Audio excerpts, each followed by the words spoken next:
その子の髪の色に似てるって言ったよね。この髪が小さな頃から嫌いだった。でもそれからは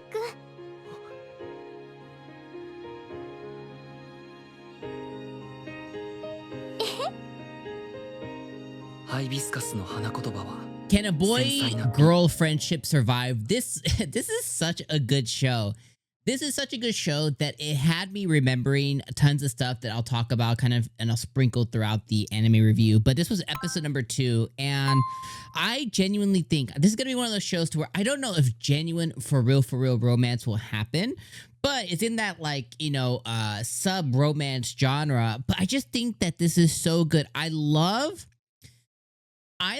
you as a MC so far. Okay, he's very much reminiscent of Gojo in My Dress Up Darling, to where he's very inexperienced, but when he shows off his passion for the thing that he enjoys the most, in this case, it's jewelry making and flowers. It's one of those things to where, like, in real life, and this happens too, right? In real life, this happens when you're trying to get to know somebody and they maybe have like a certain interest or hobby, and when they talk about it, right, it can be something as simple as, like, you know, mountain climbing or bike riding or running or the gym or a video game or you know, anime, whatever it is. But, you know, when they talk about something, and not everybody's going to perceive it this way, but a lot will perceive it as extremely charming, because what happens is when you're so passionate about something, your eyes kind of like light up, and like your expressions change, and the way that like your energy and your aura changes, right? Like when I'm actually, like, for me personally, when I'm actually initiating, or when I'm not initiating, that's not the right word, when I'm engaging somebody and they show genuine interest about YouTube, right? Like, I'm very passionate about YouTube. Unfortunately, I don't have enough time. I wish I had more time. That's the thing, you know. I have a full-time job. I'm a salary man. I'm a corporate worker. I'm a dad of 2. I'm a husband. And then I also do YouTube. I wish it was to where, like, oh, you know, doesn't matter. I'm not going to get into my story, but when I talk about YouTube, I'm very passionate about it. And I can imagine that in those moments, for somebody who cares to listen, and, you know, you can imagine, like, I'm like, you know, over the moon about it. And that's one thing that they really nailed in Gojo in My Dress Up Darling, is when he was talking about doll making and the different skill set that he had. It's just like he goes from just a normal dude to like this like 10 out of 10, like, you know, hunk of a man. And I think that's what's happening to you here as well too, is Hamari is able to see it, his sister's able to see it, but not a lot of others have been able to see the thing that makes him a 10 out of 10, you know, hunk of a man, because he's just very shy and introverted. He doesn't really engage with a lot of people.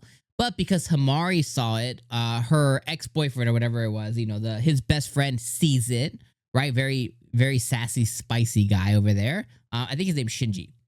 You know, he sees it.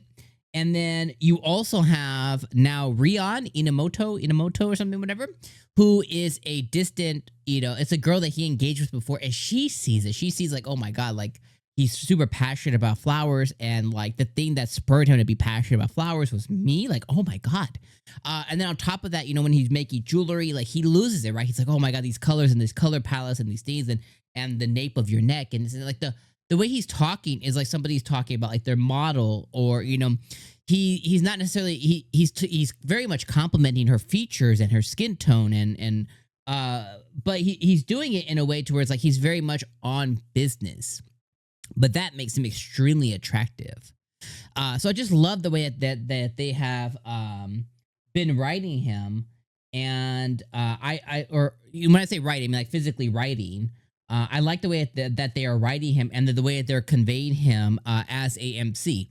Now, of course, you know, he still has the what is it called, like the virgin tendencies, and he mentions being inexperienced. So there's still a little bit of that, you know, like Japanese writers just can't avoid writing a character who is very, very bad with women. You know, they just can't help themselves. So there's still a little bit of that, but I think for the most part they're nailing it. Now, when it comes to the episode 2, specifically, right, the events that kind of happen is Himari and you are talking about, dating, or not dating, they're talking about romance and how they're both inexperienced and they don't quite understand it. This is all based off of Sakura, which is Yu's sister, who was saying like, hey, your products are getting very samey and you're creating this for women specifically, right? A lot, everybody wears jewelry. Jewelry is gender specific, but for the most part, the way that he's designing his stuff is probably like 99.5% women, right? So she's saying is like, you need to cater to more diverse people within your product line. So go face romance and go face, sadness, like get products that kind of match these themes and these feelings a little bit more. So when he brings that up with Himari, she, basically, I'm skipping forward, but they're like, she's like, oh, do you want to kiss? Do you want to feel what that's like, right? And he gets all flustered about her because, and she's basically poking fun at him and stuff. And in that moment, I had some kind of feel, again, I'll talk about that in a second. And then that goes into her trying to set you up with Rion because that's her old friend and she sees, and she's like kind of putting two and two together, which you was always talking about some girl. And she's like, oh, this was that Rion girl. Like, it's crazy how this, lined up. So she sets them up.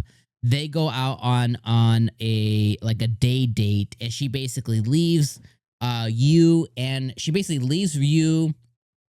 leaves Rion together, and they do end up, actually getting really close, and they exchange phone numbers, and it ends up being this really cool thing between them, and they are growing closer, and Rion discovers Yu's passion, and also discovers the fact that, hey, they did know each other before, and one of the things that has really inspired him was actually her, like, so you can see, like, maybe the bubble of romance forming there, which I really, really like to see. So I like the way that storyline is spurring.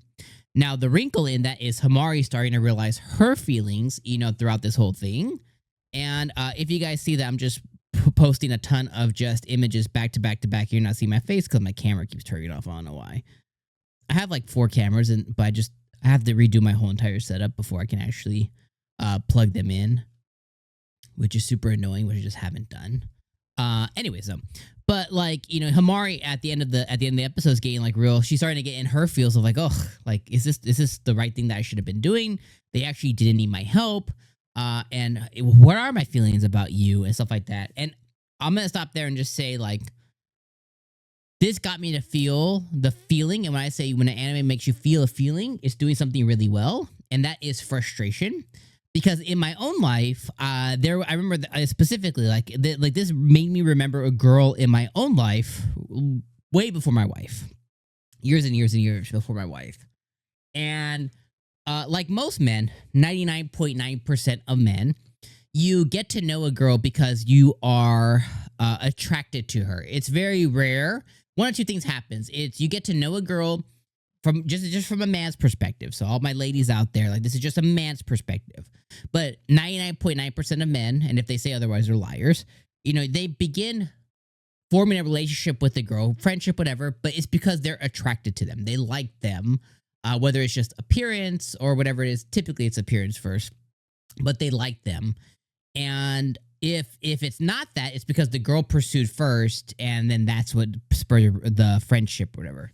But most men, you start talking to a girl because you're attracted to her. Now, where Himari messed up, and same thing the girl in my life before messed up, was like, oh, I made it known, like, hey, like, I think I like you, and that girl was like, ugh, I just don't know, or it was like I think if I remember, I think it was like a not right now, and I really like our friendship and this and that, and I was like, oh, okay, cool. You're not the only girl in the world, that I'm pursuing. You're not the only girl that exists. No problem. And what ended up happening is we ended up being really good friends. And later on down the line, she let me know. And this is like, I think maybe like a year or two later, I think like a year later, she had let me know like, oh, I really just wasn't ready. Because I think she had gotten out of a relationship or something like that. She's like, I wasn't ready, but I have liked you the whole time. At that point, I think I was dating somebody else or whatever, right? I have liked you the whole time or whatever. And she was like, do you think this could ever work? You know, assuming that like you don't end up with, and I remember straight up telling her like, no, like I just don't see you like that. And there's a unique thing that ends up happening specifically in men. It's like once we turn off the attraction, whether it's we got to know a woman so much or a girl, whatever you want to say, right? Whether we got to know them so much and all of a sudden, you know, we just don't see them that way anymore. Or once we just like make a decision, like, you know what, I think that we're just better off only as friends. Basically, what ends up happening is once you turn that attraction off, or once it gets turned off subconsciously or whatever, that's it. Like, there's never turning it back on. Of course, there's science and chemistry and just, you know, biology stuff, but like 99% of the time, you just can never turn it back on. So the unique thing here with Hamari is like, yo, she's so close on the cusp, but like once you turned her off, you can't turn it back on. It's nearly impossible. So that's where I was like, okay, she's playing with fire, and it's an annoying feature too. Like knowing that she's like going back and forth. If a man knows that, you know, like if you know that, it's like, ugh, that's actually a big turn off. Anyways, I'm really digging the anime. I'm really digging the show. Episode 2 was awesome. I really am enjoying this one a lot. I think this is one of the gems of the season. One of the best anime so far this season for sure. 9 out of 10. I'll see you guys next week. Peace out.